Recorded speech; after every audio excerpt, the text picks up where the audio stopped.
Hello दोस्तों। India एक developing country है। यहाँ पर हर दिन कुछ ना कुछ काम चलता रहता है। आपने देखा होगा कि आपके एरिया में कहीं ना कहीं खुदाई का काम चल रहा होता है, जिससे आप बहुत परेशान होते हैं क्योंकि खुदाई के कारण रोड्स ब्लॉक हो जाते हैं। आपकी गली मोहल्ले की सड़कों पर कहीं ना कहीं पानी की, सीवर की, गैस की पाइप डल रही होती है। अब तो इलेक्ट्रिक केबल भी ज़मीन के नीचे डालते हैं। इन सब के लिए खुदाई करनी पड़ती है। इस वजह से बहुत दिनों तक रोड्स ब्लॉक रहते हैं और आम आदमी परेशान हो जाता है। अगर हम आपसे कहें कि ये सारा काम बिना खुदाई के भी किया जा सकता है, तो क्या आप विश्वास करेंगे? अगर नहीं, तो तैयार हो जाइए उस टेक्नोलॉजी के बारे में जानने के लिए जिससे ये सारा काम बिना खुदाई के हो जाता है। जी हाँ, हम बात कर रहे हैं HDD यानी हॉरिजॉन्टल डायरेक्शनल ड्रिलिंग की। आपने ये मशीन कहीं ना कहीं तो जरूर देखी होगी। इसे HDD मशीन कहते हैं और जिस टेक्नोलॉजी से ये मशीन अंडरग्राउंड पाइप डालती है उस प्रोसेस को HDD कहते हैं। तो इस प्रोसेस को और इस मशीन को पूरी तरह जानने के लिए वीडियो में बने रहिए। मेरा नाम है अमित मिश्रा, आप देख रहे हैं सिविल वॉइस। चलिए वीडियो शुरू करते हैं।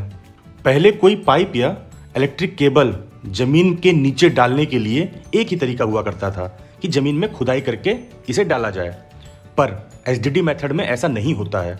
इसमें पहले स्टार्टिंग पॉइंट जहां से पाइप डालनी है और एंड पॉइंट जहां तक पाइप डालनी है उसे मार्क कर लिया जाता है। फिर स्टार्टिंग पॉइंट पे एक छोटा सा पिट या खड्डा खोदते हैं और मशीन को सही जगह पे सेट करते हैं। फिर स्टार्टिंग पॉइंट से ड्रिल रॉड को जमीन में डाला जाता है। इस ड्रिल रॉड के आगे ड्रिल बिट लगा होता है और ड्रिल बिट के आगे होल्स होते हैं जिसमें से पानी लगातार बाहर निकलता रहता है। इस पानी के साथ में बेंडोनाइट भी मिला होता है। बेंडोनाइट और पानी के मिक्सचर को ड्रिलिंग फ्लूइड कहते हैं। इस पानी का प्रेशर बहुत ज़्यादा होता है। इसी पानी के प्रेशर से जमीन के नीचे मिट्टी को काटते हुए ड्रिल बिट आगे बढ़ता है। HDD मशीन को पानी की सप्लाई HDD मशीन के पीछे खड़े हुए टैंकर से मिलती रहती है, जिसे हम मड मिक्सचर कहते हैं। HDD मशीन मड मिक्सचर से पानी लेकर उसे बहुत ही तेज प्रेशर के साथ ड्रिल बिट के द्वारा आगे फेंकती है। ड्रिल रॉड को HDD मशीन से रोटेशन देते हुए आगे पुश करते हैं और इस तरह रॉड के साथ साथ ड्रिल बिट रोटेट करते हुए जमीन में छेद करता है और बोर बनाते हुए आगे बढ़ता रहता है। जैसे जैसे ड्रिल बिट आगे बढ़ता रहता है तो पीछे से मशीन में रॉड्स जोड़ते जाते हैं। इसी तरह करते हुए एक डिसाइड किए हुए एंगल पे ड्रिल बिट को पहले जमीन के अंदर डाला जाता है, फिर एंड पॉइंट पर पुश करते हुए बाहर निकाल लिया जाता है।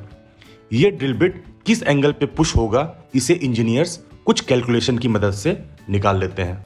ये ड्रिल बिट कैलकुलेटेड एंगल या डायरेक्शन से इधर उधर ना चला जाए, इसके लिए ड्रिल बिट के अंदर एक ट्रांसमीटर लगा होता है जिसे हम बीकॉन या साउंड कहते हैं।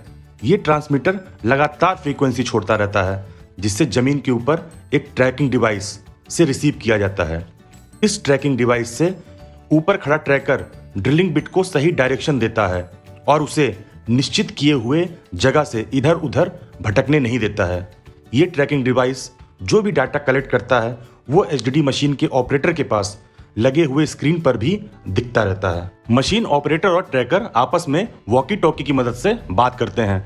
ट्रैकर ऑपरेटर को कमांड देता है और ऑपरेटर उसे फॉलो करता रहता है। इस तरह करते हुए ड्रिल रॉड को एंड पॉइंट से बाहर निकाल लिया जाता है। इस पूरी प्रोसेस को पायलट कहते हैं और स्टार्ट से एंड तक जो होल बनता है उसे पायलट बोर कहते हैं। इस बोर का डायमीटर 5 से 6 इंच तक हो जाता है। अब अगर हमें कोई पानी की लाइन या सीवर की लाइन जिसका डायमीटर 8 इंच का है उसे डालना है तो 5 से 6 इंच का बोर सफिशिएंट नहीं है, तो उसके लिए अगले प्रोसेस में बोर के डायमीटर को बढ़ाया जाता है। इसके लिए एंड पॉइंट से ड्रिल बिट को खोल लिया जाता है और उसकी जगह रीमर लगाया जाता है। इस रीमर के डायमीटर को जो पाइप डालना है उससे बड़ा रखा जाता है। इस रीमर को एंड पॉइंट पे रॉड से कनेक्ट कर लिया जाता है और मशीन रीमर को अपनी तरफ खींचना शुरू कर देती है। इस रीमर के पीछे एक एक करके रॉड को लगाते रहते हैं और मशीन एक एक रॉड को अपनी तरफ खींचती रहती है। ये रीमर बोर को बड़ा करता रहता है और मशीन इसे पुल करते हुए अपने पास तक खींच के ले आती है। जब ये रीमर बोर को डायमीटर को बड़ा करता है और मशीन के पास पहुंच जाता है तो इसे वहां से खोल लिया जाता है और फिर से ले जाकर इसे एंड पॉइंट पर रॉड से कनेक्ट कर दिया जाता है। अब इस रॉड के पीछे जो पाइप डालनी है उसे भी बांध लिया जाता है। अब फिर मशीन पुल करना शुरू करती है और रीमर मशीन की तरफ जाने लगता है। रीमर के पीछे पीछे पाइप भी बोर में जाने लगता है और इस तरह बिना खुदाई के पाइप को जमीन के नीचे बिछा दिया जाता है। इस तरह से ये सारा प्रोसेस पूरा होता है और पाइप डल जाती है। तो देखा ना दोस्तों, कितनी कमाल की है ये टेक्नोलॉजी। इससे खुदाई भी नहीं होती और समय की भी बचत हो जाती है। आपको कैसी लगी ये टेक्नोलॉजी कमेंट्स में जरूर बताइए। हमारे चैनल पे इस तरह की अमेजिंग टेक्नोलॉजी और civil construction related knowledgeful videos आते रहते हैं। आप और भी वीडियोस को चेक कर सकते हैं। ये वीडियो अच्छी लगी तो इसे लाइक करें और चैनल को सब्सक्राइब करें। Thank you very much.